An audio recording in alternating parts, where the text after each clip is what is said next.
para sa lahat, lalo na sa ating mga kababayan. Ang aking pong pasasalamat sa People's Jump Party List sapagkat sila po ang nakiusap sa akin na tutulong para matupad ko po yung aking pangarap na makatulong sa ating mga kababayan. Yun lang po. Salamat po. Okay. People's Jump po kami. Apo. Kayo po ay endorser din po ng People's Jump o supporter? Paano po? Nominee po.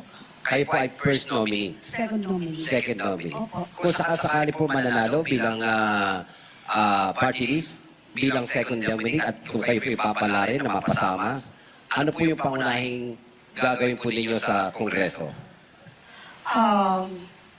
Para sa mga industriya po ng pelikulang Pilipino, yung mga kasamahan ko na mga artista, yung mga maliliit na mga nagtatrabaho sa industriya ng pelikulang Pilipino, sa musika, at siyempre po, lalo-lalo na po sa ating mga kababayan na talagang kailangan ng tulong, yung mga mahihirap po. For the longest time, marami pong mga humikayat sa inyo noon na pumasok sa politika. Meron pong mga humikayat sa inyo, kumandidato kayo senador at kung ano pa po mga posisyon. Pero hindi po ninyo tinanggap yon sa mga nakakaramang eleksyon. Pero ngayon, ano po yung dahilan? Bakit tinanggap po ninyo ang pagiging second nominee at hindi po first nominee ng People's Jump Party List? Para lang po makatulong. Para talaga po makatulong sapagkat yun po talaga yung pangarap ko nung araw pa. Yung makatulong sa ating mga kababayan. Dahil galing ako sa hirap. Kaya alam ko po kung ano yung pakiramdam ng isa ng ating mga kababayan, lalo na sa mga nangangailangan ng tulong. Bakit po second nominee at hindi po first nominee? Siguro po naman kasi kung halimbawa gusto ng tao, kahit mga mag-third nominee ka o fourth nominee, kung talagang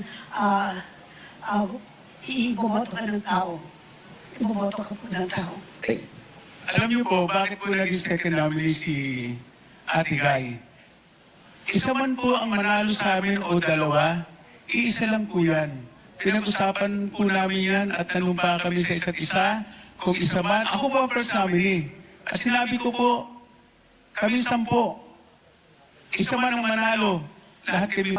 Kagaya naman po sa akin, may mga hindi natin pwede sabihin na wala pumapasok na pera sa atin o hindi kumikita.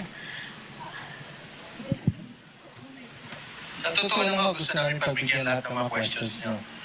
Magandang umaga po sa inyo lahat. Ako po si Nick Enciso, D8, isa po sa nominado ng People's Jump Party List. Alam niyo po, nabigyan kami ng encouragement ni Ate Guy kasi matagal ko na po siyang kaibigan, parang kapatid ko po siya. At sinabi niya sa akin, Nick, paano ba ka makakatulong sa taong bayan? Sabi ko, Ate Guy, nasa puso ang pagtulong at alam ko nasa sa iyo yun. Kaya sabi ko, Ate Guy, ituloy natin itong People's Jump Party List.